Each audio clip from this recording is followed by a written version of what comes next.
Welcome to Chordially Invited. Hi, my name's Blanc. I am your host, Lily Kay. I am an actor. I've been an actor for 35 years. I do on-camera stuff and I do a lot of voice stuff. You might have heard me as Vander in Arcane.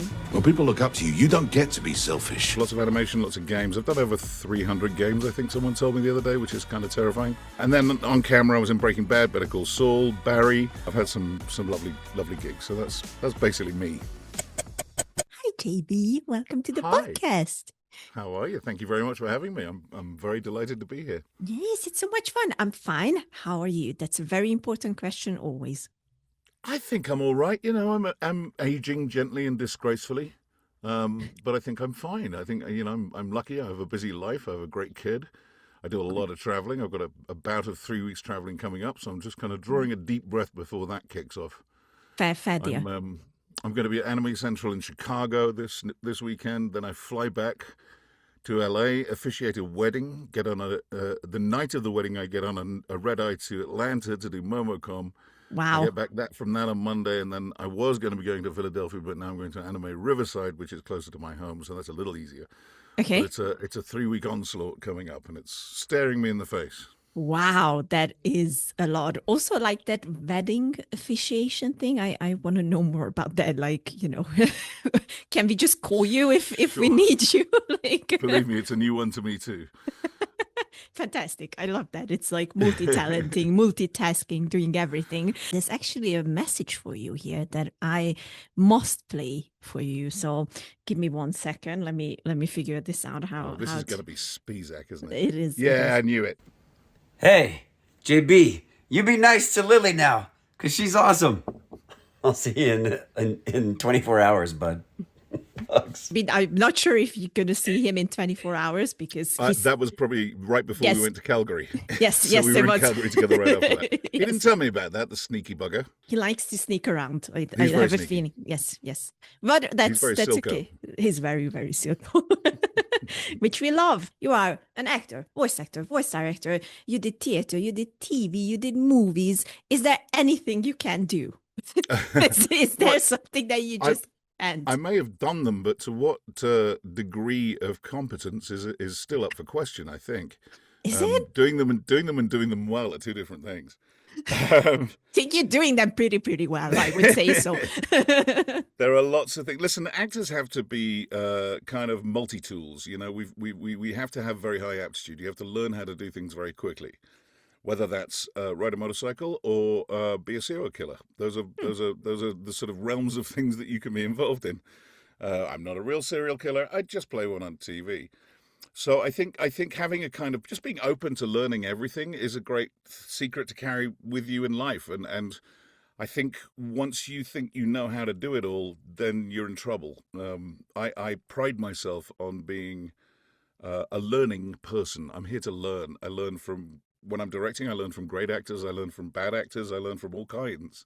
Mm-hmm. But I think the mental attitude of openness and acceptance and gratitude for what I've been given in life, which is huge. I didn't have an easy start, but I'm very grateful to what's become. Say hi to my lab, who's just... I just saw it. I was just like... Yeah, I swear to God, he lifted his head and I didn't even mention the word FOD, which normally is what gets him awake under any circumstance. Mm-hmm. So yeah, I think it's having the right attitude to approach things with an open mind and to be willing to learn, I think, is one of the great secrets of life, because then everything is a lovely surprise and you're always moving forward and hopefully transforming in a positive way. What was the biggest challenge for you to learn on this very, very big field of acting? That you've got something that people need and want, and that you're not, when you're auditioning, you're not being tested. You're providing an offer. They've got a problem and you're providing some solution. If that's not the right solution, it isn't a reflection on you necessarily, unless you haven't prepared or done your work properly. But assuming that you do that, I think it's that casting directors have a problem and you need to provide the solution. And that's, you're just making an offer. And once you do that, that's taking a lot of pressure off you as an actor, I think, and a performer. How many castings did you need to realize then? And that's how you should look at it. Only about 20 years worth. Fair enough. Fair enough. I mean, castings can be very, very brutal. I Yeah. always hated when they didn't say anything. I hate that. I And was always like, that's the norm. That's more often It than is. not what happens. Yeah, It is. And it's- so you're just sort of left floating a bit. And I don't think they really understand how difficult and painful that can be. But then, you know, if you see 300 actors for a role, you're going to call them all. Yeah. Maybe a round robin letter that just says, "You didn't get it. Have a nice life." I don't know. Something. mean, that's Some that's closure. even We need closure. We need closure, but it's like, you know, even that is like a VIP thing. Like I don't think Yeah. I don't think I've ever gotten a closure from any casting that I didn't get. It was just like, oh, if they didn't say anything in the past, I don't know, 5 weeks, then I probably didn't get it, kind of thing. I have had closure, and it's almost more frustrating sometimes because it's like, we love him, he's amazing, where's he been? He's not right for this, but we'll keep him in mind. And sometimes they do, and sometimes they don't. But the process of being an actor, certainly in Los Angeles, is that you go to every meeting you can, and you build up, hopefully, a fan set. These people have very long memories too. It's not the end of the world. I've been called 7 years after auditioning for one job for another job. I've gone into audition for one job, and on my way out, they've said, "Oh, there's this other thing. Do you want to have a quick look at that?" And that was Barry, and that was multi-seasons and multi-episodes. So, you know, I've learnt that predicting this business is a mistake. It is an unpredictable business, and you've got to be comfortable with that. I have a lot of friends in regular, steady jobs, and they're like, "I don't know how you do it, and I don't know how they do it. We're just built differently." Definitely. You know, I'm kind of comfortable with the danger of it could all go away, and I think actually it fuels me and motivates me. Oh yeah. I think it's definitely very motivational because you really don't know like what's going to happen next. It's Right. I think that's why it's very exciting. That's very always. motivational, and so is excellent coffee. Coffee is the best. Like you don't have to convince me about that ever. It's like the It best just thing. works. It just works exactly. So being as busy as you are, I mean, you just said like you're gonna have a very busy 3 weeks. One can't help but wonder, do you even have spare time where you can just, I don't know, live for a hobby or just relax? Is that even a possibility for you, It's or is hard, that 'cause not existent? It's hard. With all that, I'm a single dad as well, so with of a kid with special needs. So it is a lot. It is a lot. I have a beloved BMW motorcycle that I like to take trips on, Yes, and if I can nice. find the time, I will just get on my bike, throw the bags on, and disappear. I drove down to the bottom of Baja, Mexico, and back with some friends a few years ago, and that was great. I want to get on another trip, hopefully this summer, but it is squeezing in the time. But I think you have to fight for that time, because I think it's possible that you'll lose your mind if you don't. But also, some of us just thrive on working. I love my work. I love working. I love doing this. I love actors. I love writers. I love producers. I love being in that environment. It gives me fuel. It sustains me. And I think the most difficult thing about this job is not working. It's not the auditioning. That's part of it. That's, if you don't like auditioning, don't be an actor, for God's sakes. You know, I retain the fact that I'm extremely grateful, and the more gratitude I have, the more seems to come to me. So I think it's another little tip I would give people. We get trapped in our, oh, what's over there, and sometimes it's good to sit down and just say, my God, look what's over here. It's great. Oh, that's so true. I have to start collecting quotes from all the people that I'm talking to. Like I'm You're just going to have to listen to all the recordings back again. It'll take you years. I mean, look, I'm editing the podcast as well, so I might as well just start writing them out. And it's like, There you go. there we That's- go, there we go. you got Now I'm it. gonna have like an inspirational wall of like things that people said on my podcast, and it's gonna be The awesome. inspirational wall, and then shit that JB said. You were born in France, but you were raised in the UK and built much of your career in the US. Do you feel like being culturally between words shaped you into a more adaptable actor, maybe? Yeah, I mean, I think it's helpful to be a mutt. I think it's helpful in a way. I mean, here's the thing. Bad things are going to happen in your life, and there's some very difficult things that happened in my life. What I've found is that I didn't learn anything from the good things that happened in my life. I learned a lot from the bad things. And the bad things that happen, the struggles, they become your inspiration. They're your motivation. You can turn those into good things, because I don't think if I'd been through what I'd been through, I would have had the experience needed to be an actor. You've got to have experienced life to be an actor. And when kids come to me who are a little young, I'm like, go and live, go traveling, go find out a bit more about who you are and who everyone else is. And then you can really, use those experiences to help your work. I mean, we're an amalgamation of things that once you become an actor, you're never the same way again. You're a people watcher. You're fascinated by human behavior. Yes. That's a constant task, and you're doing your job kind of all day, every day. Mm-hmm. And it changes your way of thinking. And I've always said that acting is a blessing and a curse. It's an amazing thing to be able to do for a living. If you can eke out a living, it's hard. And it can be an awful, awful nightmare too. It can be very difficult. You encounter interesting egos. The not working is what kills you. Organizing yourself financially because you make money sporadically, that's hard. There's a lot of stuff that goes into it. Mm-hmm. And so the interesting thing probably about me as an actor on TV is that I think I might have played one Brit in all my years on television in America. I've done 30 shows or something. Mm-hmm. They just don't look at me and go, yeah, he's British. Anything else, Arab, Israeli, Russians a lot, Americans a lot, Italians, that kind of stuff. So yeah. I used to think that was a bit of a curse because no one knew what I was. And then I sort of, like I say, you turn the bad experiences into good experiences.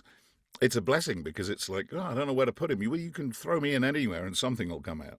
Mm-hmm. And once I realized that was more of an asset than a problem, that changed my attitude towards my work. I was less worried, nervous, concerned. I could trust the fact that I was enough to be able to book a good gig if I did my work diligently. Did it ever bother you that, like British roles are not really coming along, or was it just like it is what it is kind Not of really. thing? I mean, I've had fantastically interesting roles to play. I've really enjoyed it. Mm-hmm. And I wouldn't want to feel like I hadn't. It's given me I never know what I'm doing one day to the next often, and even if it's scheduled, I don't know what it's going to be like. I don't know who I'm going to meet. I don't know what I'm going to encounter. Yeah. So you have to be very kind of willing to be on the back foot, and you can be as proactive as you can within that, but most of the stuff is going to happen beyond your control, so you just have to kind of go along for the ride. Other people decide what I do, it seems. Mm-hmm. Mm-hmm. You can take some of that back and reclaim it, and the stuff it's another life lesson. Here's another quote for you, Lily, is that control the stuff you can control, but don't try and control the stuff you can't. Yeah. Leave that to the lap of the gods. Yeah. All right. Put yourself in the best position to be able to benefit from a situation, but otherwise, it's a very it's a very hard lesson to learn. To be fair, like I think as human beings, that's very hard to accept. At least speaking from my own experience, I know that I had problems with that of like, why is this out of my control? Yeah. So yeah. But the why doesn't really matter. It just is. So how you gonna do just is exactly. Once you realize that, I think it makes it a bit easier of like, yeah, okay. Yeah, I think that's how we roll. Yeah.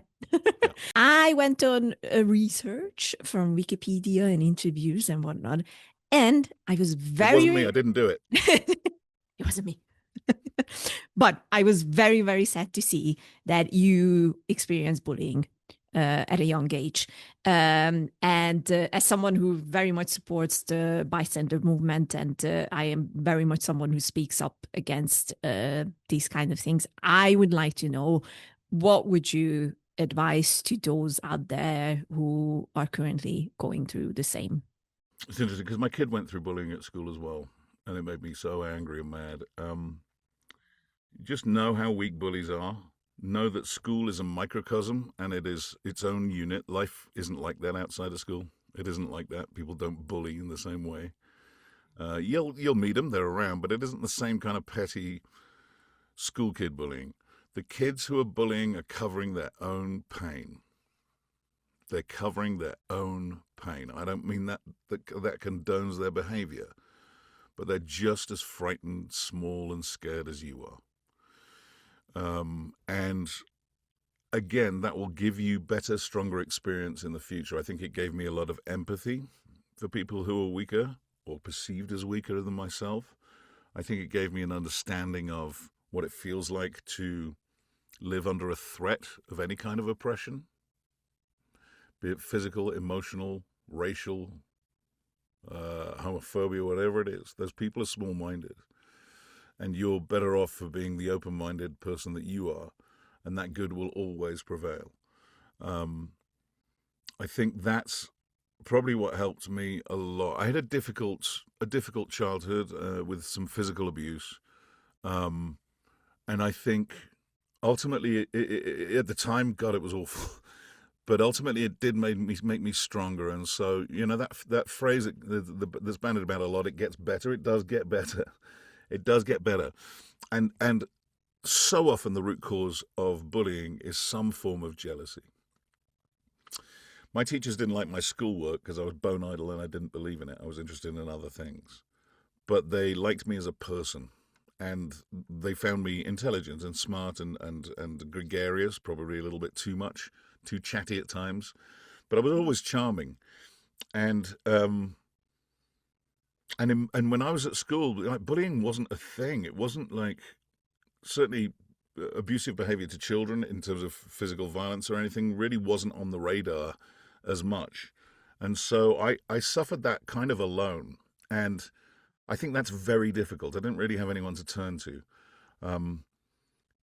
I hope for people who are in that situation, there is someone they can talk to and someone they can turn to. And there are great organizations out there. And you mentioned bystanders, and I think that's awesome. And we are in a position now where it is permitted to get help. It is permitted to ask for help, and people will recognize someone in need of help. And this isn't a violin line, but when I was a kid, that really wasn't available. It was kind of like, especially in England, it was like, pull your big boy's pants up and get on with it. Mm-hmm. And so I did do some of that, and that made me later emotionally unavailable. And so because you're having those feelings, because you're having those reactions, that makes you a very special human being. That is one of the greatest pluses for life. And if you look at almost any successful person I think that you admire, there will be something in there that is, they got fired from their first job, they were told they weren't good enough, they were told not to bother. I was told not to bother being an actor. I was nearly thrown out of my drama school for not having the right mindset. These are the trials and tribulations that go, that's living. That is living. That is, if you had a boring, mundane, everything was great life, I promise you wouldn't be the person that you are. And I know I wouldn't be. And so I've learned to embrace those things. They're challenging, they're hard, they come up. But it all adds to your makeup, your personal makeup, and your tolerance for difficulties, and your kindness and empathy for others. If you are someone who's experiencing bullying, there is help now. So I'm going to put a lot of links in the description, and please don't be afraid to reach out. Yeah, reach out. There is help there. Yes. And you're not weak because you need help. Oh, you're stronger. Definitely not. Yes, 100% agree. All right. I really appreciate you being so open about this. I know it's not an easy topic for many, and it's it's not easy to talk about these things. But Here's the I'm good grateful. news: you get old enough not to worry about that shit anymore. That's true. That's true. I don't have to please anyone these days. It's fine. That's true. I can just be myself. It's enough. Exactly. That's perfectly said. Again, do you approach a role differently when you know that people are not going to see your face? No. I don't like the term voice acting. It's me acting. neither. Yes. It's acting. And I quote the story a lot. I mean, I'm always slightly worried that all my interviews are going to be the same because, but they're not because of the person interviewing you, which is great. And I've blanked on the story I was going to tell. I'm really good at this. I do this a lot. My life is very full at the moment. What was the question again? That if you approach a role differently. Oh, yes. I did an interview once. I've done it a few times, actually. And they've said to me, so do you ever do any legitimate acting? Oh, my God, no. No. And I lose my shit because I'm like, so here's the deal, right? I'm one of those few actors that's kind of done it all. I've done audiobooks. I've done corporate recordings. I once did a pornographic CD-ROM, which I didn't even realize was pornographic. I've done theatre, film, television, corporate videos, whatever it might be. Video game acting is probably the hardest of them all. And so There's nothing illegitimate about video game acting. You've got no props, no costumes, very little information, a top secret project that you're working on where you've not been told any details before you get into the booth. Rarely you are, but very often you're not. And you've got to deliver because you've only got, they might have just booked you for an hour, maybe 2, if you're lucky 4. But you've got to come in with your guns blazing and ready to go. So it's much more difficult. And if anything required more legitimacy, it's the skills that you've learnt along the way that enable you to do that. And it can be very frightening and intimidating. You're in a dark box with a big giant microphone, some headphones on, maybe some head mics as well. There's a big double-paned panel of glass, and the people the other side, and there could be 15 of them, laughing and joking, and you're convinced that they're talking about what a shitty actor you are, and actually they're probably just ordering lunch. But there's a lot of intimidating factors that aren't, I've got another person that I'm relating to, and I can focus on them, and that will get me through my nerves, and all of that goes away. And so you've got to bring the history of that character, and history is a very important thing, I think, in character development. You've got to bring all of that through the door when you're working, and sometimes that doesn't happen. When I was cast as Bane in Apex Legends, in Batman Arkham Origins, I didn't know what role I was playing, and I didn't know what game I was working on. I rolled up to the studio at Warner Brothers, and I walk in, and there's the sort of dev team, and then there's Troy Baker and Roger Craig Smith are sitting in the booth. I didn't know they were going to be there. I didn't know it was going to be a group session. And I was like, "Hey guys, how you doing?" "Oh, hi." I said, "What is this? You don't know?" "No, I don't know." "Oh, well, I'm Batman, and he's the Joker, and this is Arkham Origins. You're playing Bane." I was like, "What?" Okay. And so in the sort of 5 minutes at the beginning of that session, because we have to get on and record, I had to do a very kind of quick mining for information of the dev team, kind of find out what they were looking for, what version of Bane they're looking for, and kind of formulate something very quickly that I'm going to be recording on and off for the next year. To a lot of people, that's kind of intimidating. Yes. I'm kind of stupid, and so I find that fun. And so I think there's you've got to be a little bit twisted to do this for a living. It's not essential, but it certainly helps. It helps. And actually, there's something to be said, and I feel this way about a lot of actors that I see, is get out of your head. It's a feeling game. There's some thinking in preparation, but it's a feeling game. And so those kind of circumstances force you into a situation where, it's good to have an improv background. It's good to have a theatre background because shit goes wrong. People say the wrong stuff. Someone hands you a cigar and it's something awful in a cigar box instead as a joke. And you've got to be prepared to kind of change and adjust. It's also live, so things go wrong all the time. Lights go out, things fall, props don't work, sets don't. You just have to adapt. And once you've got over the fear barrier of that and understanding that the show's going to happen no matter what, because what you can't do is say, sorry, everyone, sorry, could we just take a second? The hemline on my trousers is down now, and I just don't feel like I can carry on. You can't do that. But yeah, I fully agree with you, by the way. Like, it's acting. Like, you can put whatever label you want on it, but there's no difference in doing animation, video games, theater, all that. It's just acting at the end of the day. What I meant with the question more is that I noticed on myself that I am more self-aware when I know that people are going to see me. And I noticed that when I just do audiobook reading or whatever, and I'm alone and whatnot, you don't feel that. I don't at all. So, you've got to put your character suit on. Here's the thing. It's like, ask me to read at your wedding, I'll probably fall to pieces. But ask me to do anything as a character, I have no problem. Because it's the character doing it. It's not me. Yeah. I also think that we forget that we play a role. Yes. Acting is playing. It is a screen play. It is a theatre play. And actors need a big, giant little child inside them to keep that degree of inventiveness and discovery and thirst for that. Yes. And I think if you make it about the work, the rest is just a distraction. It's your old ego coming in and saying you're not good enough. You suck. Well, talk to the character, because the character's not good enough. The character sucks. If that's how you feel, well, that's up to you. But I'm not going to take it personally. It all comes back to the work. I say to voice actors all the time in classes that I teach, there's a ton of things in this business that are designed to make you fail. It's just the nature of the business. I'm not good enough. I'm too fat. I'm too thin. I'm too short. I'm too tall.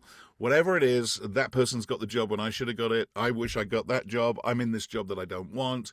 All of that is bullshit. Get rid of it. You've got one duty and one duty only, and it's a page of shit. And that character is your only business. The rest of it is nonsense. Obviously, how you take care of other people in your relationships and all that kind of stuff. Yeah. But as far as the work is concerned, those are things that are deliberately designed to trip you up. It's the devil on your shoulder. And so if you focus back on the work and the character, that will all go away. Prepare. You'll never be nervous again. Yeah. Did you ever have, because I can't help but wonder about this, did you ever have imposter syndrome at any? Of course.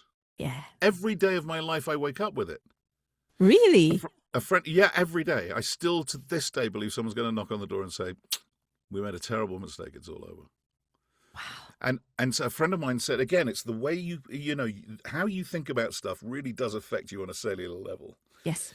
And a friend of mine said something very smart. He's a very smart friend who's read a lot more than I would ever have time to read, because he spends a lot of time on film sets. He's very successful. But he also has that thirst. And he said to me something very interesting. He said, "Isn't it interesting? The people who tend not to have imposter syndrome tend to be imposters." Yes. What? What? I think if you care enough about what you do, I don't think you can fail to have imposter syndrome. Oh, yeah. You know, of course. Yeah. That's the other thing about my kind of life path, I guess, is that I've understood that jeopardy is essential. Jeopardy is an energy that you can use and turn and motivate yourself with.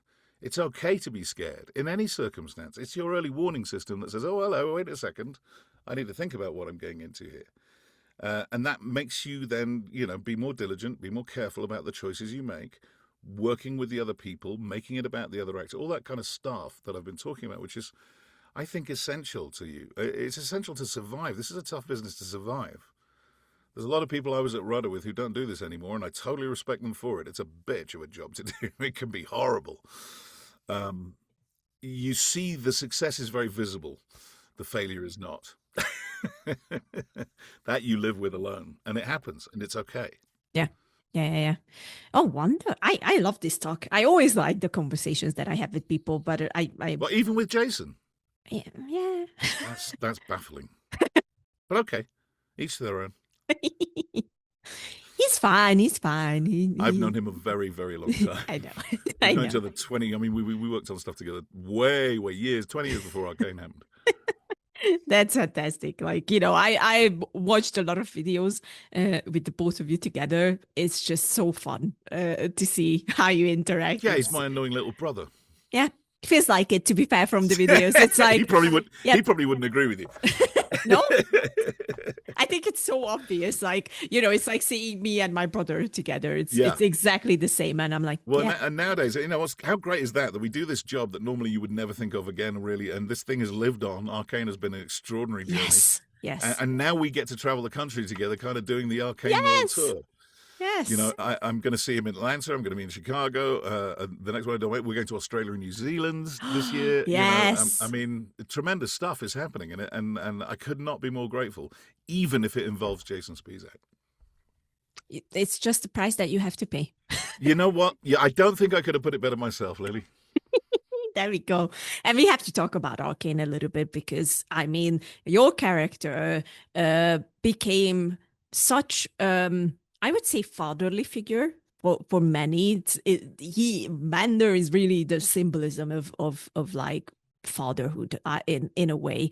And he's not a father to any of those children. Exactly. Did you know, or did you have a feeling while recording the character that he would resonate this much with people? You can't, because then you're not honouring the character. You can't really ever think of what the effect of the character is going to be. That takes you away from the truth of who the guy is. And so you'd come out of a session and go, yeah, that was a powerful chunk. That felt very. But my duty is to tell the truth of that character. I mean, I think the misnomer that people think actors are great liars. It isn't about lying. It's about telling the truth. It's just someone else's truth and not necessarily yours. There'll be parts of your truth, but actually you're there to tell the truth. And if you don't tell that truth, you'll get caught out. You'll get spotted. And so you can't think of wow, this is a really, you can think it's a powerful character, but you can't really think, well, especially while you're recording, of the effect it's going to have on other people. That could happen or it could not happen. I had no idea. And I had no idea of how big Arcane would be. I couldn't possibly know. Until the night before the premiere, I didn't know how big it was going to be. The night before the premiere, I'm lying in bed. It's 12:30 in the morning, at night, effectively. And I'm lying there, and I get my texting machine goes off, bing, and I pick it up, and it's from a director friend of mine called Amanda Wyatt. She said, "Have you seen this?" She was also working on Arcane. And it was a video from Dubai of the Burj Al Khalifa, one of the tallest buildings in the world, plastered in LED screens, playing scenes from Arcane across Dubai. And all over Dubai were speakers with our voices going out across the whole city. And after I crapped myself, I stared at the ceiling for the whole night and didn't sleep a wink. And the premiere was the next night. Yeah, at the premiere I wasn't in great condition, but a couple of cocktails will help that. And then the premiere was gigantic. But you can't think of those things while you're telling the story. You're not doing justice to the story. So I just knew he was a kind of a man who'd eschewed violence, who had a past violent life, and had decided to do things a very different way, Yes. and found a purpose in these kids. However maverick what he did with them was, in terms of, he's a little bit of a Fagin character. But he loves them and he cares about them, Yes. and he wants to equip them for what is a very dangerous world. And so when people are like, how did you find that? I'm like, it's kind of my life. I was able to relate it to my life very easily. I have a kid who's been through a lot in her life. She lives with me now. She was largely broken and needed putting back together. And I've tried in whatever feeble way I can to do that. I think that was very easy to relate to. So you can never think of the effects. If you're doing that, you're not really being true to the character. Yeah. And so, honestly, at the beginning, here are two guys who don't really know what they're doing with animation, making this thing. I don't really understand what it's about. I've been in League of Legends for years playing Brom. But this is a long way from that. I know this is very different, has a very different feel. I recognize the worlds, but this story, in the way it's being told, is very different. And that was stage one. And then, recording scenes where they show you the animatic before to preview the scene. And I watch the animatic and I've got tears coming down my face. And I'm like, what the F are you guys doing here? This is something very different. Yeah. And so you start to realize that you need to honor that, and that you're available to them for whatever they might need from you. And you hope that it all comes out okay. Yeah. These guys were, they were in the music department at Riot. They'd never made an animation before, and that was very obvious at the beginning. We've kind of got this idea, and so it's kind of made of spaghetti, and we're going to throw it at the wall and see if it sticks, but we don't really know what's going on. And it was all a bit chaotic, and they kept recasting people and stuff, and somehow I survived. And Arcane was born. And then you see the animation, and I mean, my head blew off. It's honestly one of the most beautiful things that I've experienced in my entire life. I've never seen anything like it. So well done. It's perfect. And talking a tiny bit more about Vander, and then I have so many more questions. Like, it's okay. I got time. Because obviously Arcane became very big, rightfully so. It's an excellent series, and it's with very beloved characters. Your character has been described as safe, fatherly. We all talked about this. I wonder, because you do so many Comic Cons, what was an experience with a fan that really, really got to you? Can you maybe bring a memory like that up, or what is it in general with fans when it comes to Vander? Yeah. I might start crying. It's I join you. It's okay. It's incredibly moving. Again, I didn't know that this is what we were getting into. They're starting to call me the Sean Bean of video games because I die a lot. I play a lot of dad figures who die. Jedi Fallen Order, I play a character called Prof, who's kind of a father figure to Cal, and he gets, spoiler alert, he gets off pretty quickly. Yeah. Vander doesn't make it past the third episode. And so I used to think that was kind of funny. And then I started doing conventions. And I never used to do conventions because I wasn't comfortable earning money from autographs. I didn't think that was something I wanted to do. But then I went to a couple. And first of all, this is a safe space where you can be as weird as you like and expressive as you like, and no one's going to judge you for it. You're just going to be there in an accepting place. And I think that's incredible. But also, the people that want to come and talk to me are a lot of kids who are broken, a lot of kids who've had a really, really tough life. And I'm wary of the kind of messianic complex that celebrity can sometimes give you. I can help people. There's a difference between that and I think circumstantially understanding that something that I do for a living can have a deep effect on someone. And if I was to ignore that, I wouldn't be doing it justice. And so they just want to chat and a hug. They want to be told it's going to be okay. They've been through things far more horrific than I have.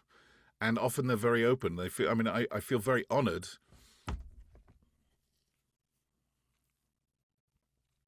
Sorry, I feel very honored that they feel comfortable enough to tell me a little bit about what they've gone through because I've been there. And if they can see that someone can come through that and worse and have success in whatever that means, then I think that's something very special. I don't think it makes me special. I think that experience, and this doesn't happen on a broadcast level. This is very intimate. On a one-to-one, there's a line of people, and quite frankly, if they've lined up to see me for an hour, they're going to get my time. They're going to get my time. Yeah. And I think often it amazes me that more people don't do it because my handlers are often like, you have a handler at a show who kind of deals with the money because I don't want to deal with money, and they organize your prints and all that kind of stuff. And often at the end of shows, they're like, I can't believe everyone who leaves your table has a big smile on their face and tears in their eyes. And it's because you give them some time. And I just think that's the least I can give them if they give a shit about what I do. I give a shit about who they are. I give a shit about what they're going through because this world is not the world I grew up in. It's a much more difficult world for young people than I grew up in. I grew up basically in a field in the middle of Yorkshire, having freedom and a great outdoor life that's not really available to a lot of these kids anymore. Yeah. And so if they care enough to come and talk to me, then I'm going to care enough to talk to them back. And it's as simple as that. There's no ego in it. It's just sometimes your work touches people, and I don't think you can refute that or look the other way. I think you need to lean into that and embrace it. And if the posts after a show of like, he just said something kind to me, and you just want to fall apart because I think of that poor kid who no one's saying anything kind to. And that's horrible. And so if anything I do leans me in that direction, then that's care, that's love, that's honesty, that's clarity for these kids. Yeah. It's not something I would want to broadcast too much. He said doing it in an interview, but I think it's important people understand, this is the world is broken and art can help. Yes. I think that's probably what I'm aiming at, is that as this world becomes more broken, and unfortunately I think it is going to, art and storytelling and music and theatre and all that stuff is going to be, I think, even more important than ever, because historically, whenever there's been times of war, famine, political upheaval, great art has come. Yes. I know Hungary has its poet. I used to read a lot of Václav Havel before he became Czech Prime Minister, and they were living under very difficult circumstances, and that's when art flourishes. Yes. Guernica by Picasso came out of the Spanish Civil War. This is it's in extreme situations that we can be at our most powerful in terms of art and creativity, and it's worth remembering that, I think. Yeah, I have to say, like, unfortunately, I didn't have the chance to meet you in person or Jason or yet. Time can come. Time will tell, hope. Yeah. I hope. Fingers crossed, because honestly, I always wanted to say this to everyone who takes the time at these conventions, because I know how it is. I've been an active part of it for like 6 years, going out with my art and everything. And I think it's very, very admirable that people like yourself and Jason realize how important it is for all those who follow your work to have a chat, to have that extra 5 minutes maybe at the table. And I think everyone is very grateful for that, because sometimes they're just going to be like, oh, we have to hurry and we have to push you around and whatever. And it's always nice to see when there are people who are actually like, no, it's okay. This is why I'm here for, so I'm just going to take the time. So I think in everyone's name, I can say this, that thank you for it, because it's so important. And I know from personal experience that in the past, it helped me that one person was like, oh, okay, actually, hold on for a second to the handler and let me talk to her. It's okay. I have time. This is why I'm here. And I was like, oh, I don't want to take anyone's time away. And he was like, no, it's okay. Say what you want to say. And I was like, what? Blown away, done. Tears, everything. It's so good. There's a risk. It can be a kid who's hurt and desperately needs a good word, or it can be a guy who is going to try out every video game voice he's learned over the years to try and tell you how great he is at voice acting, and they all sound the same. And you have to sit there and go, God, oh, wow, you really got, no, you're good. And the other thing is these fans have minds like traps. They tell me work I've been involved in that I don't even remember doing. And they'll come up to me and said, you were in Guilty Sword X or whatever something, and you played this character. Can you do the voice? And I'm like, A, it was 25 years ago. B, I can't. And so I'll do something like, can you do the voice? And I'll try and pick up. Sometimes it'll trigger a memory, but something from what they've done will trigger a memory in it, and then I'll do it, and they'll absolutely flip. But it's fun. That's fun exchanges like that. It's not all doom and gloom. It's great. It's a great time. And then Jason and I both play these live D&D shows at these shows as well, which is just uproarious, crazy, stupid, often slightly dirty fun. And so that's a giggle. So it's not all it ain't all heavy, and I embrace doing them. I mean, I must do, because I've got 3 coming up back to back. There you go. Which I'm about to embark on, flying all over the country. So that's going to be an interesting time. It's gonna be fun. I'm sure of it. Like, so. It's always fun. I always say when I go to a Comic-Con, I feel like I'm going home a little bit. Well, it is. It's a family. I think it is, and I do see some actors that just sign and move, and I'm just. Why are you here, buddy? Do it. Yeah, I can't do it. I'm not a hobbit, and those guys can do it. Those guys can take the time with people, and their lines are hours long. So I think it's the least I can do. It's amazing, honestly, and just thank you. Like, in general, in everyone's name, it's none needed. It's honestly my pleasure. The best. We already mentioned this a little bit in passing, but you were in Breaking Bad and Better Call Saul, and I think people would probably murder me if I wouldn't ask, and I would be very disappointed in myself, because I love both shows. And even though you played the smaller part, you were still very memorable for people. Like, I mean, I sent you a picture to my brother, like, who's that? Look who's coming on the podcast, and he was like, what? Like, immediately. I think your brother needs to get out more. I told him that already, yes. but I have to ask, like, in general, what was unique about working in Vince Gilligan's world? Because I think Vince's words are always so unique and just. No, he's incredible creator. Well, here's the deal. I think I did 1 or 2 scenes with Aaron, but I never had any scenes with Mr. WW. But it was them and Vince that set the tone for the show. Mm-hmm. And I think that's often the case. I remember turning up for like my second episode of something in Breaking Bad, and I might have even just been there for a fitting in Albuquerque. And there's this shouting, bounding figure across the lot comes towards me, and it's Aaron Paul, and he's going, "You're back! Oh my God, you're back, man! Dude, it's so good to see you!" And that's like, huh?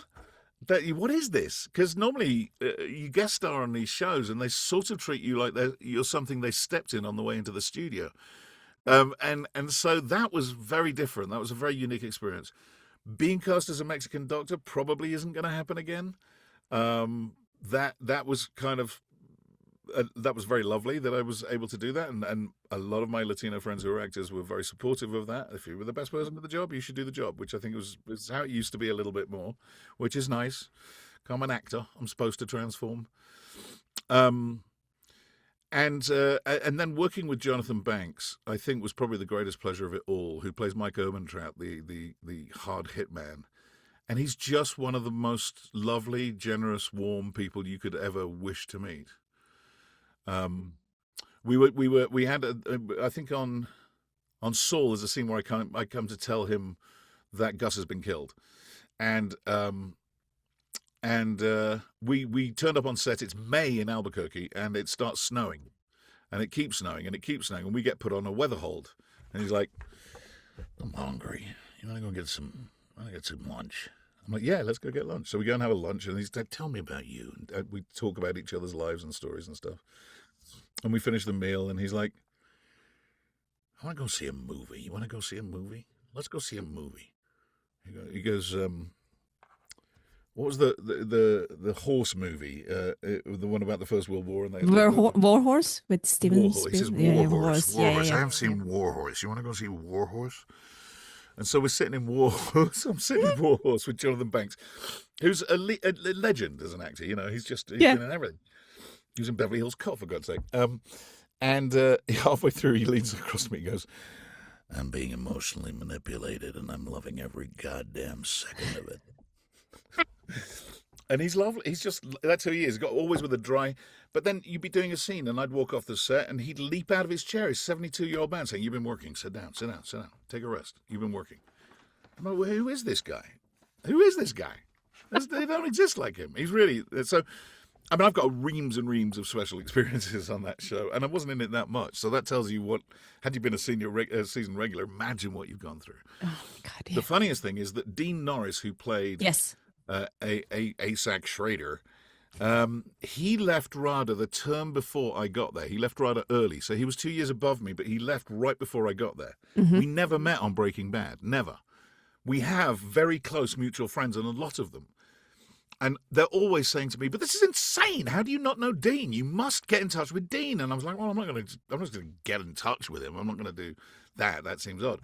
Last week, a couple of weeks ago at Calgary, he was there. We finally got to meet. We took pictures together and sent them to our friends. And so that was lovely. That was lovely. Yeah. And of course, he turned out to be just as lovely as everyone else was on that show, which is, I think that's, it's another lesson about casting is that, and I do a lot of casting, or quite a bit of casting now. You're not just casting the actor, you're casting the person you're going to spend the next 3 months working with. Yes. And I think they took care for that. And so it always felt like everyone was, it's different when you're working on something that you know is going to be special. And that I think I did know that just because of the attitude of the people around me, they cared so much about it. And they cared how I fit into that story. And that made me feel welcome and important and worthy. And that doesn't happen on a lot of shows. Yeah. So, it's just one of those special ones. I've been very lucky. I've had a few. Barry was similar. Bill Hader is a mensch. He's a lovely, lovely fella. And he gives you a lot of creative freedom. And then we'll say to you, I don't think this bit is very funny. I can't. Can you just come up with something else? And you're like, wait a minute. In 30 seconds, you want me to come up with something that's funnier than what you've been working on for 6 months? Okay. And no pressure. No pressure. No. And then if you're funny, all you hear from Video Village is this, which is Bill completely losing it. Fantastic. And when you're working in an environment like that, well, I was allowed a certain amount of creativity. A lot of the ideas that came out of the character were mine. That's very validating, and it's the fact that your creative energy is welcomed and opened. There are sets like that. And then there are sets where you said "and" instead of "but." Stick to the script, dude. And you're like, "Oh, okay. I will. That's this kind of job." Okay. Yep.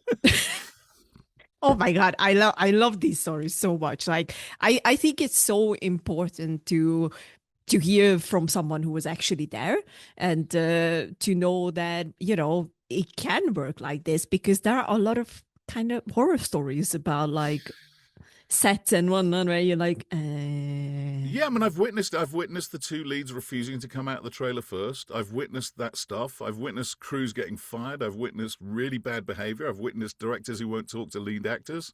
And it all seems kind of unnecessary to me. I'm a little bit like, listen, you're both on this project. Get over yourselves and find a way to work together.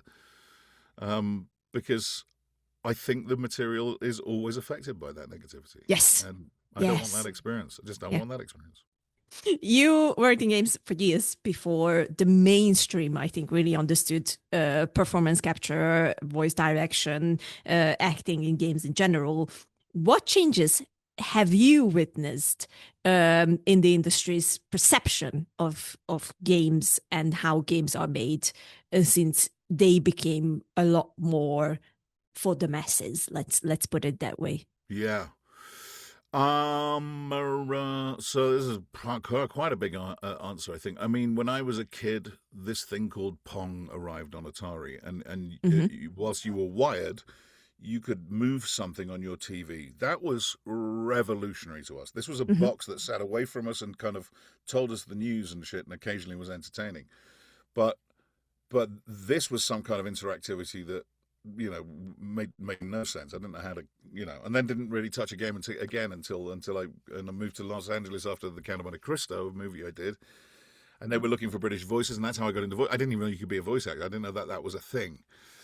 I think technology is the major thing that's changed. I also think a growing understanding from companies that were, and I will say were, technology-based companies that have now become firmly, in my view, entertainment companies, because they're competing for the same markets and the same dollars.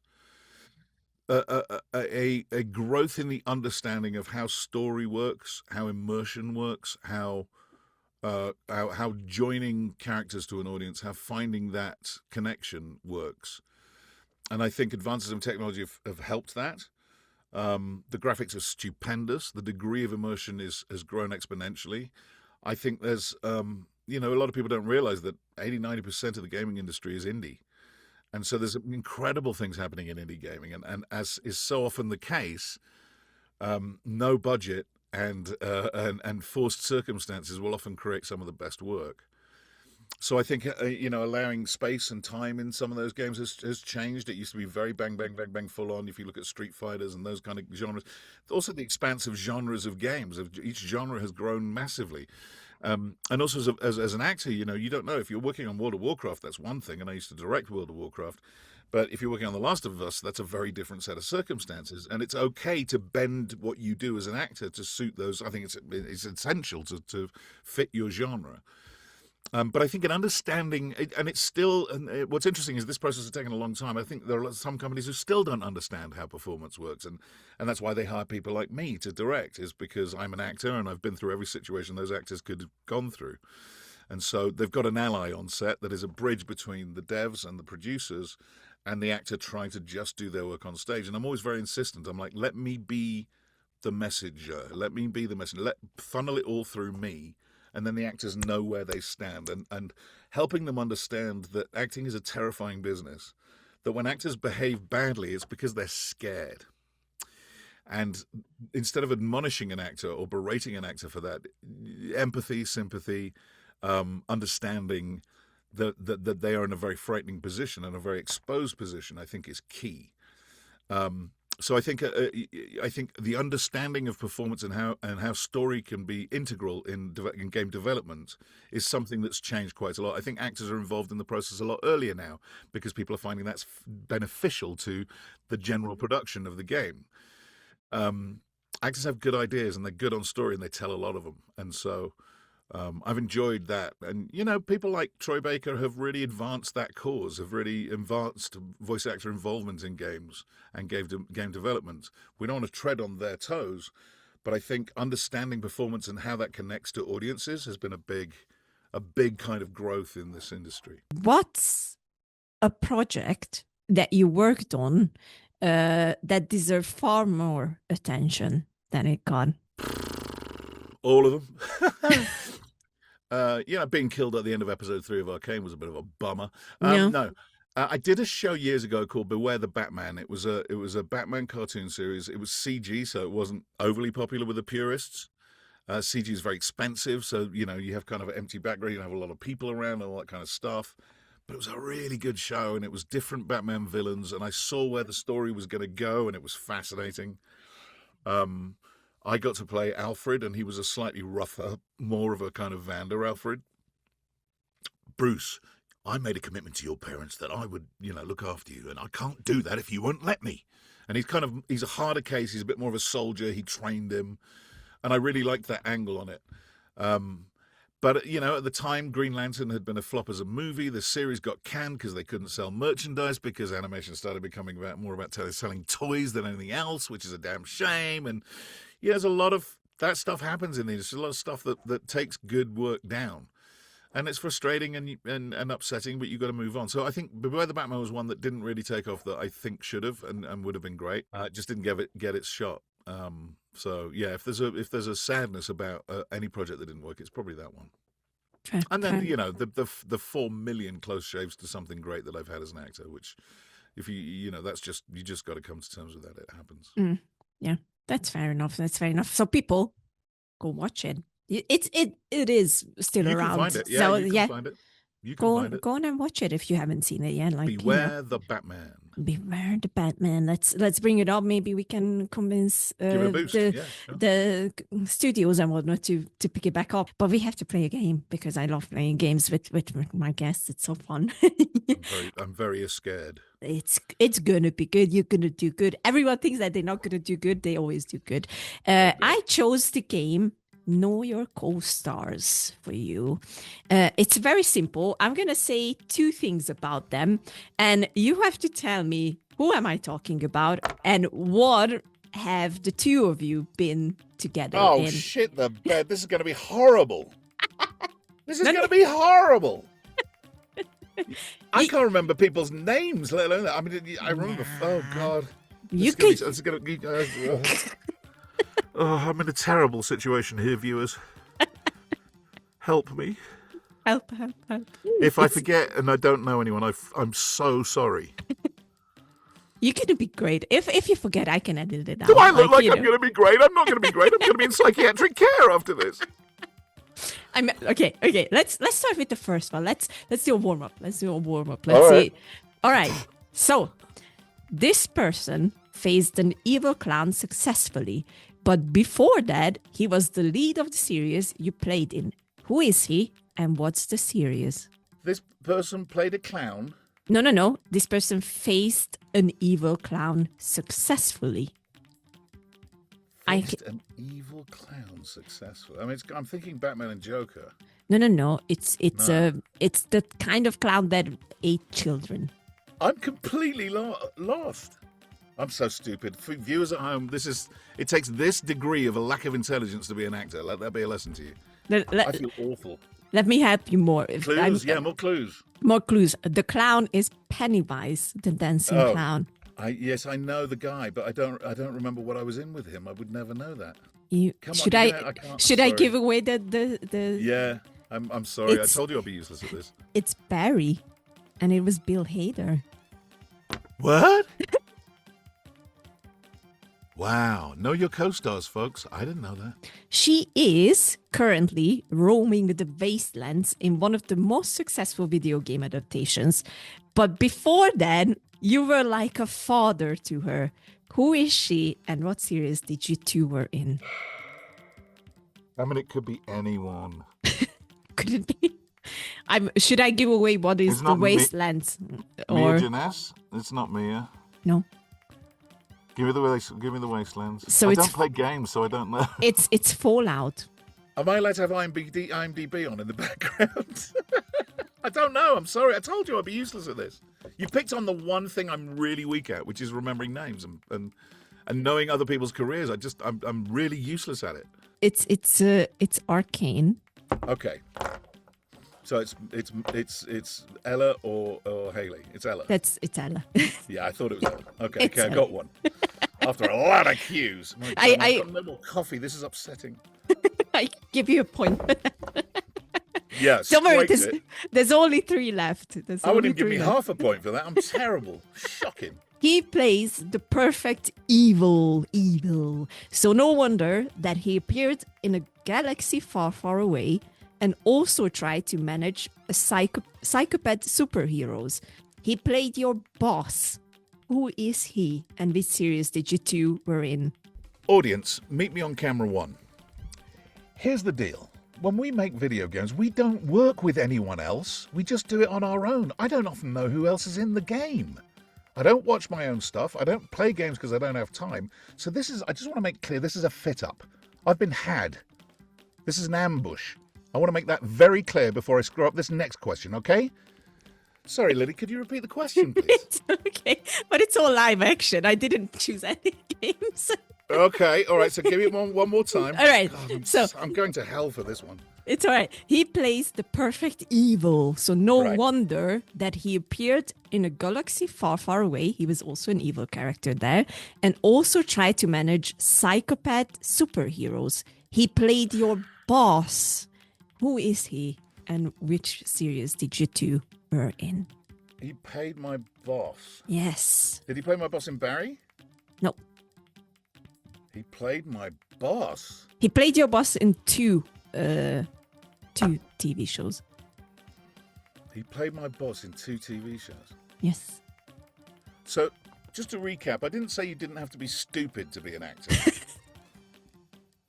You could be stupid and be an actor. There's the good news. Like me. It's okay. Lily, I'm really bad I'm horrible at this game. I don't know. It's Giancarlo Esposito. Oh, for fuck's sake. He'll kill me for that too. He'll kill me. I just saw him at a show the other day. We embraced and sat down and chatted for an hour. Oh God, this is career ending. You realise that? I could just cut this out, but now I want to finish it. Like It's now it's going to be a comedy bit. You can't cut it out. All right. The stupidity of JB Blanc is going to be the title of this interview, and the lack of loyalty to his friends apparently. Maybe I wrote them too hard. Let's put the They're blame hard. on me. Like, come on. Okay. It requires me to know everyone else's career, and I don't. There's only 2 more left. Yeah. He played the main character in one of Christopher Nolan's most beloved films. A man who had a condition with his memory. The 2 of you also starred together in a film. Who is he, and what's the film that you were in together? I give you the Christopher Nolan movie. It's Memento. Oh, it's Guy. Yes. Yeah, Guy's an amazing human being. He's awesome. I got one. Good. Yay! maybe I thought that was a great film, and I think he's a fine actor. so good. He's wonderful. He's wonderful and a lovely human being. Yes. Maybe I should put the movie names into this game. So like, Only for idiots. Just find out if your interviewee is an idiot first, and then call them and tell them they're an idiot, and then you're going to give them clues to this horribly hijacking game that you've devised. Sorry. Count me disgruntled. I'm disgruntled. I don't think I've ever been gruntled, but right now I'm disgruntled. I'm so sorry. All right, last one. You work together with this actor many times, so I will only need his name. Many times. He just recently announced that he might stop his acting career and step on a new path, starting his own studio. Who is he? Baker. Yes. That was an easy one. There you go. Yeah, Troy. So, do you want to hear a Troy Baker story? Yes, please. When I first arrived in town, I'm standing in a studio at Studiopolis. I've done a little bit of anime. I'm very new to voice work. I've never really done it before. I didn't know that was a thing. And I'm doing my first voiceover gigs. And we're working on some Italian series called Gormiti, and it's a dub. And there's this bloke standing next to me, and he turns to me and he looks at me, he goes, "You're really good. Who are you? Where are you from?" And I said, "Oh, I'm JB. Hi, I just got here from the UK." He goes, "Oh, I'm Troy Baker. I just got here from Texas." And I was like, "Oh, nice to meet you." I had no idea. I mean, he wasn't anyone because he just arrived himself. And he said, "Do you know this director, this director, this director, this director, and this director?" I'm like, "No, I don't know anyone." He said, "I'll introduce you." And so I will always, always, always be indebted to Troy Baker, who's still a very good friend. because he helped me kick off my career, and he introduced me to a lot of directors I would probably never have met otherwise. So he really gave me a good start. That's pretty amazing. I Nice, have a Troy Baker story as well because Oh, you do? yes, I used to work for him kind of in a way. He used to have a channel I'm so called sorry.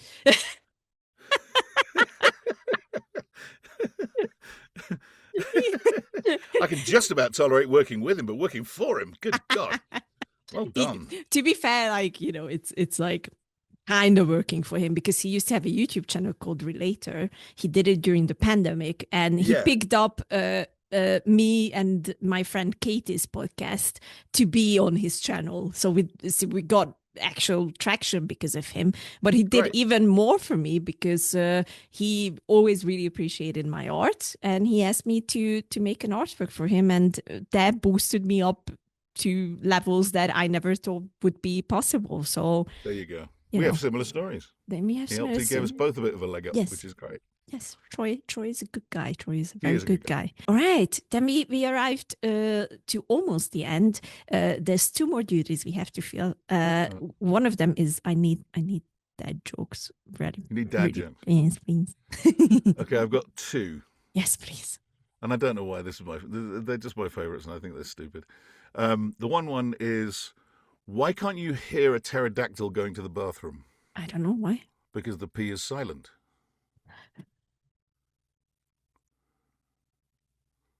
Come on. That's Come on. That's She's laughing. For those folks, if you can't see her at home, she's laughing. that's brilliant. I'm And gonna the other steal one- that. Yes.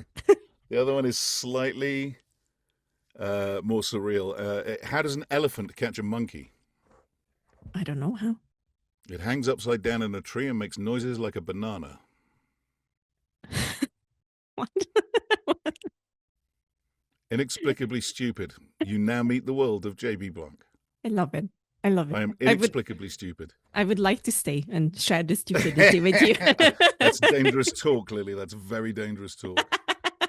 I have one for you because I love my Oh, yeah, dad yeah, hit jokes. me. Yes. Why did the chicken cross the playground? Why did the chicken cross the playground? Go on. To get to the other slide. Ah! It's good. It's good. I like it. I know NDAs are very strict, and you probably can't say too much, but what is something that people can look forward this year that you're going to appear in and you can actually say something about? Yeah, I can't say anything about anything. I mean, Begin. con appearances. I'm going to be Yes. around the country a lot this year. So, I really, really mean this. I genuinely love meeting you guys. So come and say hi. It really gives me a boost to go on to my next job, whatever that may be. But you'll get something out of it too, and I love that. I love that collaboration, integration, exchange of love and ideas. I think that's what it's all about. I am perennially and always directing Fortnite, so I direct all the voices in Fortnite. And I think my mark is still around on things like Diablo 4 and Overwatch and World of Warcraft that I directed for almost 10 years. What else can I talk about? I'm in a series, a podcast series called Moriarty with Dom Moynihan and Ben Kingsley, Sir Ben Kingsley, and others who are awesome, which is out now, I think, wherever you get your podcasts. Moriarty, I think it's season 2. There's another season before it. And I'm working on lots of top secret games that I cannot talk about. I'm excited about some stuff. There's some stuff that's in alpha. Deadlock is a great game that's coming soon. I play a character called Bebop in that. It's been exposed on IMDb by someone else. I don't know who, but that's out there, so I'm allowed to talk about it a little bit. I think it's done beta and alpha, and it's going to come out very soon, I think. There is some exciting new stuff coming out this year that I'm very excited to share with you, but I would be shot if I even mentioned a hint. So I try not to do that. Fair deal. We just have 'Cause to I come like back to it. Yeah. We just have There to you come go. back to it. I'm just Yeah. going to have to send out another of these invitations. Yeah, I of mean, like, this was just half of JB. Wait till you see the second half. exactly. There you go. We take that as a promise. I'll happily come back. This has actually been much more enjoyable than I expected it to be. It's been fun. Apart from the damn quiz. God damn it, that game just showed me up as an uncaring, inconsiderate person who doesn't track everyone else's career. I should. Look at it this way. It's really hard, like for me as well. It's really hard to remember names. And when it's awful. When you put on the spot, I think it's even harder. So we can blame you can blame me. Audience, everyone can blame me. I have been sitting in a cafe having lunch with a friend and someone's staring at me and I'm like, oh shit. It's either a fan or it's someone I've worked with and I won't remember their name. And I can tell you the feeling is abject horror. It's horror because the last thing you want to be is rude. I really don't want to be rude to anyone. But it's fear, man. It's fear. The fear is real. It is real. It is. It's so scary when you're like, oh, hi, whoever you are. Or you're on a phone call with someone and you're just begging them to say their damn name. Yes. Just at some point, how can I figure the conversation out to say your name? Because I remember faces till I'm dead and gone. But names, I don't know why I find them really difficult. Yes. Yeah. I agree 100%. So, on some mornings I can't even remember my own. So that'll give you a clue how bad it is. There you go. Who am I? What is this? What am I doing? Oh, yes. I'm that imposter. Yes, we all are artists. It's just a thing. You just have to exist with it. But this was very fun. And I'm so glad that we managed to bring it under the roof. Let's put it like that. It was a really fun conversation. And new things means that I can have you on again on the podcast. And we have to talk about the new things whenever they come out. Maybe I'd be delighted, this year. Lily. Yay. And hopefully. You've been great. Fingers crossed we can meet at a Comic-Con because that's always nice to Let's meet in person. Yes. Let's put it on the mental vision board. Yes. Bonk. There it is. And again, thank you and hopefully see you soon again. Thank you, Lily. Thank you very much. All right, everyone. Thank you so much for joining. I hope you enjoyed this episode and you are looking forward to the next one. I can promise you that there will be even more amazing guests coming on and I just can't wait to share that with you. And just to make sure that you don't miss out on anything, please don't forget to subscribe, turn on the notifications, and like and comment. Stay in the loop. Stay with me. And there are other things coming, are already on the way. We'll find out soon. See you again next time.